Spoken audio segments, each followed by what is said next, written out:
Hello everyone and welcome back to Deciphering Weather. In today's video we're tracking Raphael as it moves through the Caribbean, bringing impacts to Jamaica, Cayman Islands, Cuba, as well as if we will see disturbance 1 and another tropical wave develop. If you like detailed weather breakdowns, hit the subscribe button and notification bell to get all of my upcoming videos. So we're looking at the latest satellite image of the Atlantic Basin thanks to tropicaltidbits.com for Tuesday, November 5th, 2024. Happy election day to everybody in the United States. Hopefully you're out there voting. Sorry about yesterday. I did make a video. Unfortunately, YouTube didn't upload it to me, and I didn't get the notification that it didn't upload until later on that last night.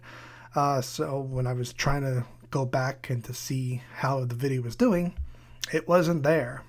So YouTube screwed up yesterday. Sorry I didn't have an update for you guys, but we're here and we got one now, so let's get into it. The black arrow is Tropical Storm Raphael, almost a hurricane. It's 70 miles an hour right now, heading towards the Cayman Islands. Disturbance 1 in purple, just outside the Caribbean islands, moving towards the Lesser Antilles, Puerto Rico.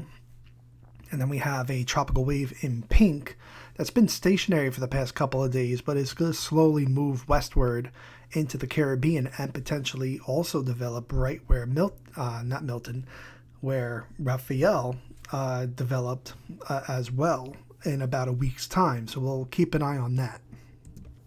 Here is the vorticity, the spin and energy in the atmosphere associated with those tropical entities we just marked down. So here is a close-up view of that tropical wave, and you can see there's two vorticity maxes, one with a little low pressure system trying to develop in the northwest corner, and then the bigger blob is the other vorticity max. Here's disturbance 1, seeing some wind shear at the moment, but it will slowly move to the west and gain a more favorable environment for possible development. National Hurricane Center says in 2 days a 10% chance, and over the next 7 days a 30% chance as it gets closer to the islands. Here's a close-up view of Tropical Storm Raphael wrapping around now, getting much more better organized.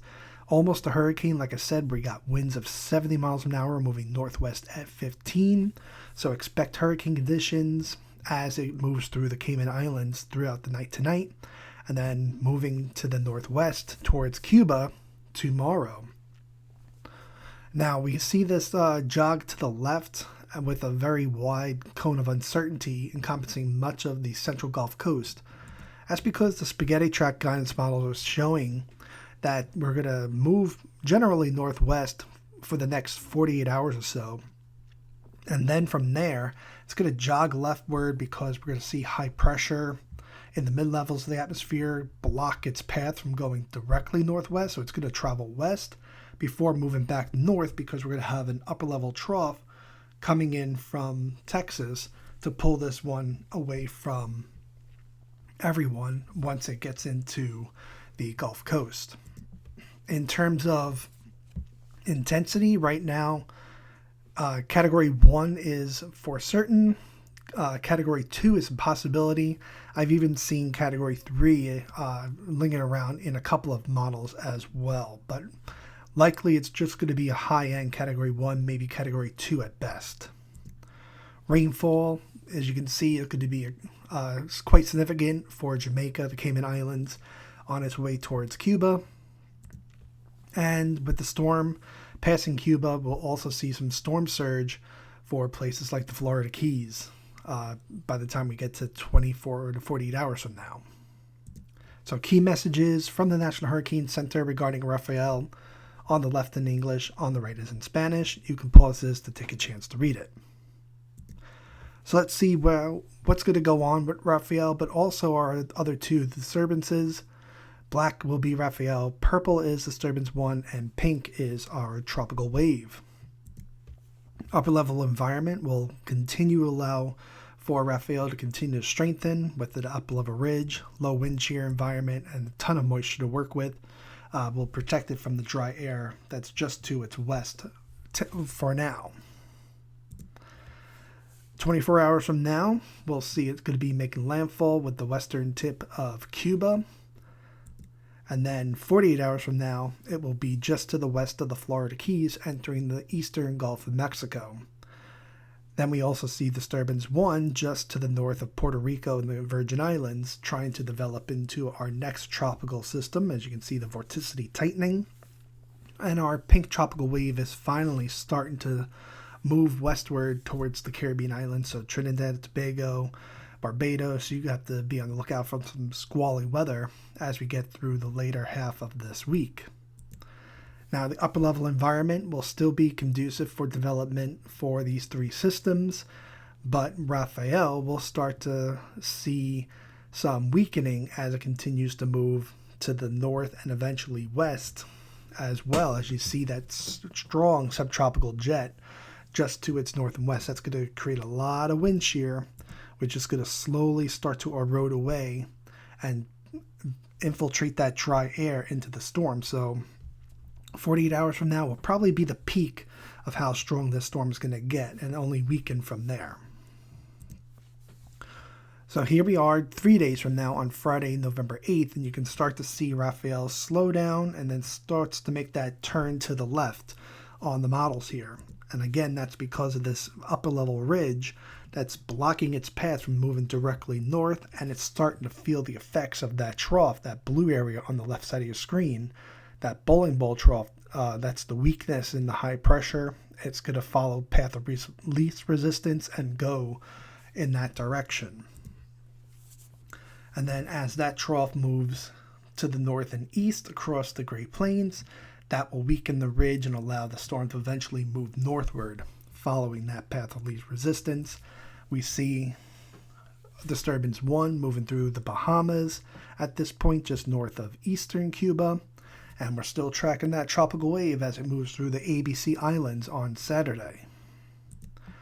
Now, in terms of the strength of Raphael, we still have the warm waters. They're very above average for this time of year in the Gulf of Mexico. But because of the time of the season, we are seeing a decrease in the temperature. So once it gets away from this loop current, the temperatures in the Gulf of Mexico, while they can sustain tropical development, because they're just around 80 degrees Fahrenheit, 26.5 degrees Celsius, you can see the green along the continental shelf. That is below 80 degrees Fahrenheit. And that is the cooling off of the Gulf Coast and allowing, without the warm waters as warm as they were during the peak of the hurricane season, which is down in the Caribbean in the red here, you can see. That and the combination of our subtropical jet bringing a ton of wind shear to the storm, that's eroding away, as you can see, more dry air infiltrating the low pressure system, pushing all of our thunderstorm activity to the east. So Raphael will quickly weaken as it moves northward towards the Gulf Coast.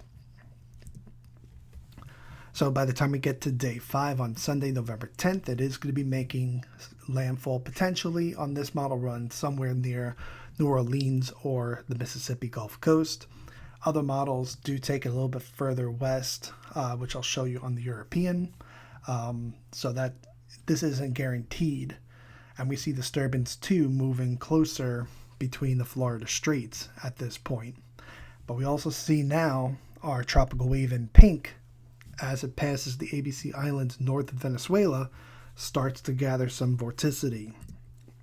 So by the time we get to a week from now on next Tuesday, the 12th, that could be the next system that we're watching, as it's going to be in the same area where Raphael just formed, just south of Jamaica.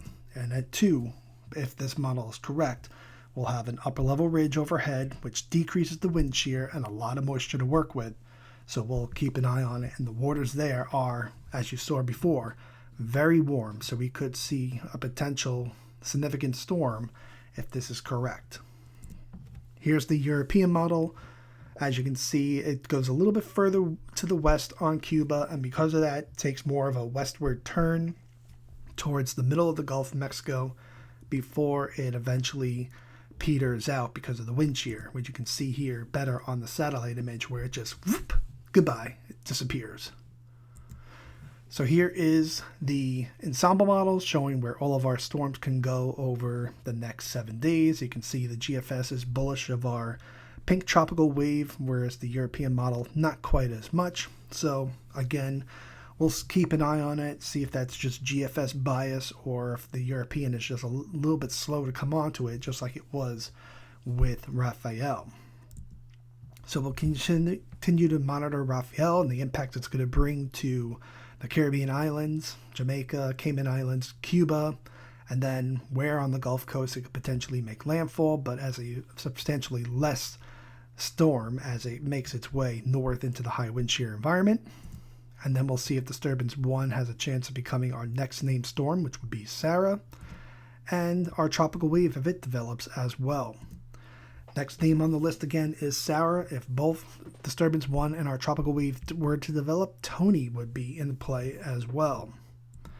As a reminder, we have super thanks available on Deciphering Weather. I'd like to give a shout out to Monica for donating to our last video, so thank you very much. And if you'd like to donate to the channel, please go down to the heart button where it says thanks. Thank you for watching this video. If you liked it, please hit the like button and leave a comment. Please share this video with your family and friends on social media. And if you would like detailed weather breakdowns, hit the subscribe button and notification bell to get all of my upcoming videos. Thank you and have a great day.